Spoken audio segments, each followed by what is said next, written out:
Hey guys, and welcome back to Let's Play Dark Souls, the final episode, probably, hopefully, unless something goes horribly wrong here. We're going to be heading into the Kiln of the First Flame for this episode.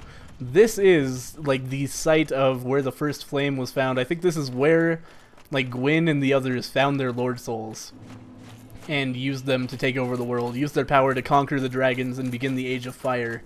This is where it all started, and when the first flame started going out and things started going wrong for Gwyn and his kin, he came here to this kiln and sacrificed like his own sanity, his own body, lit himself on fire basically to keep the Age of Fire going. He went a little bit crazy, and even that is starting to not be enough to keep the Age of Fire going. There's starting to be signs of the Age of Fire dying out despite Gwyn's sacrifice, and we're coming here to you know, kill him because he's crazy, and then sort out that issue on our own. And this is where Black Knights live. These all respawn, so if you are looking for a specific Black Knight weapon, or if you just need some Titanite chunks of any description, this is the place to be, because these all, I believe these will all guaranteed drop a type of Titanite chunk, you know, all the different kinds. And they also have a chance, not a huge chance, but an okay chance of dropping their weapons. How did that miss? There we go. Yeah, dropping their Black Knight weapon, you know, and there's one of each kind of Black Knight weapon here. Black Knight weapons are really fantastic, so it's cool to be able to farm them up and get whichever one you want here, you know, at the end of the game, so you can't really use it to break the game too much. It's just one of those endgame areas where you can use it to upgrade everything you need upgraded, get everything done that you need to get done, try out all of the cool rare weapons that you may or may not have had an opportunity to get during the playthrough. Because up to here, like, whether you get a given Black Knight weapon is 100% luck. Oh wow, that was supposed to be a parry. Didn't work out that way. Really didn't like having to do that blind because of that stupid thing getting in my way, but it worked out okay. Kill that guy. Let's go ahead and heal up.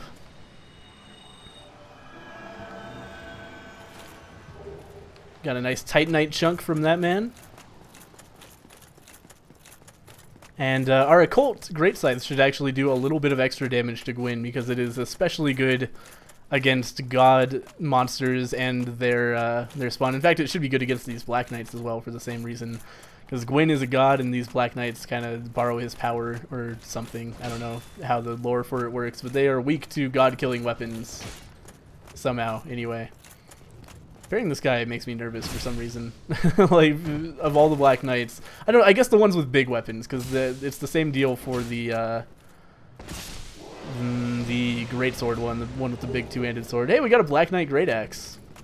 That could be fun to try out, but not on this playthrough, I don't think, because we'd have to level up strength and dexterity a lot, I have to imagine. These weapons are very taxing on the requirements front. Oh wow, that guy didn't die from that. Oh well, he did now. And this is it, the final boss fog wall. Let's go ahead, heal up to full.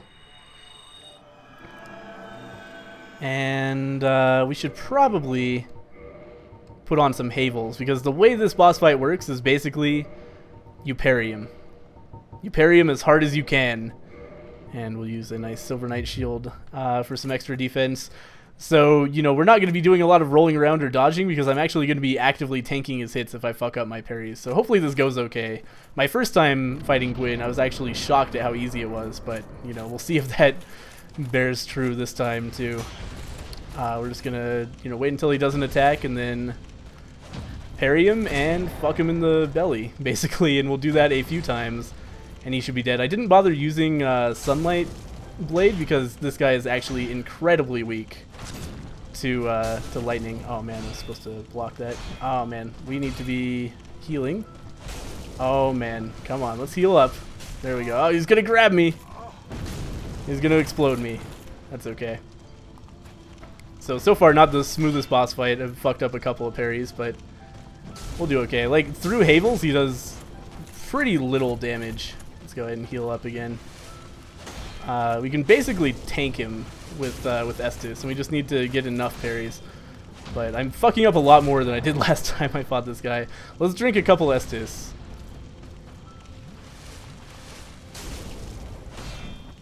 Man. I keep on thinking I nailed the parry, and so I like start my riposte, and that's a bad idea, because then I just use stamina on nothing, basically. Let's drink up. Oh man, that was close.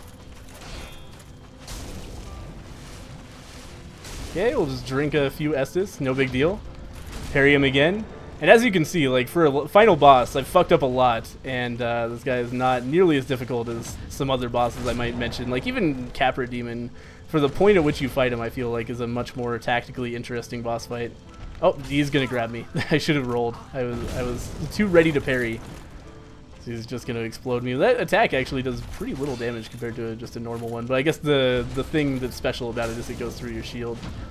And that is gonna be the end of Gwyn, Lord of Cinder. Incredibly easy boss fight. The developers have gone on record as saying they probably should not have made that man parryable. So as a result, I wasn't actually expecting to get him on my first try, even though I did last time, just because that's the way Let's Plays go. You know, you can't expect to do that well. But anyway, so here we are. Let me talk a little bit about the lore of these two endings that we can choose between, even though it doesn't really even indicate to me that I'm choosing between two endings. I absolutely am. So Gwyn, as I told you guys, was responsible for linking the fires using his own body and burning the humanity of humans to keep the Age of Fire going.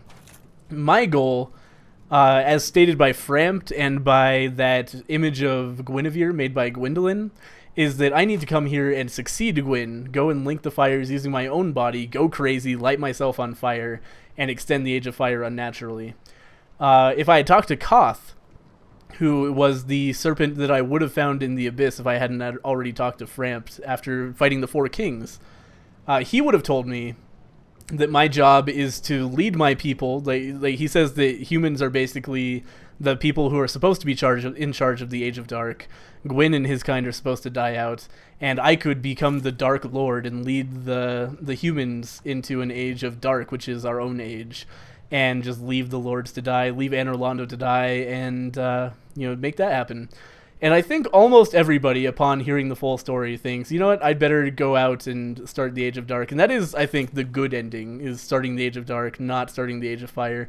But there are very few Let's Plays as a result of that, where people actually link the fire. So I'm going to do that and show you guys that ending, and I'm sure you guys can see the other ending elsewhere, if you want to.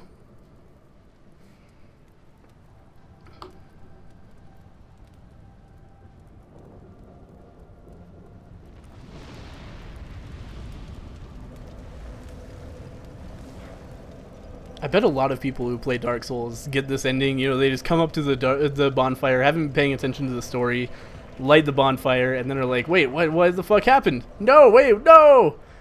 And, you know, then they burn to death.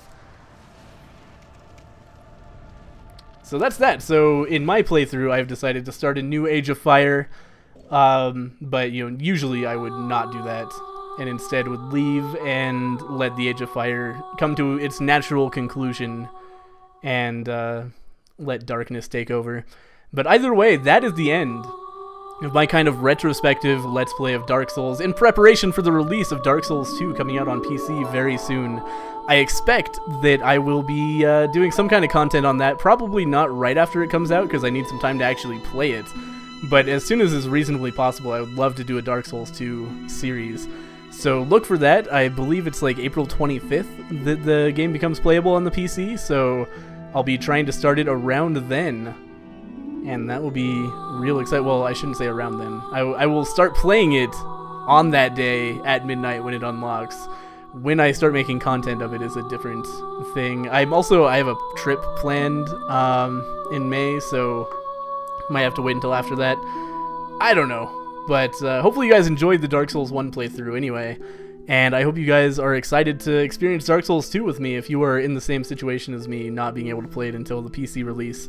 I'm going to let these credits roll, but that is going to be all from me in this Let's Play, and I'll see you guys next time.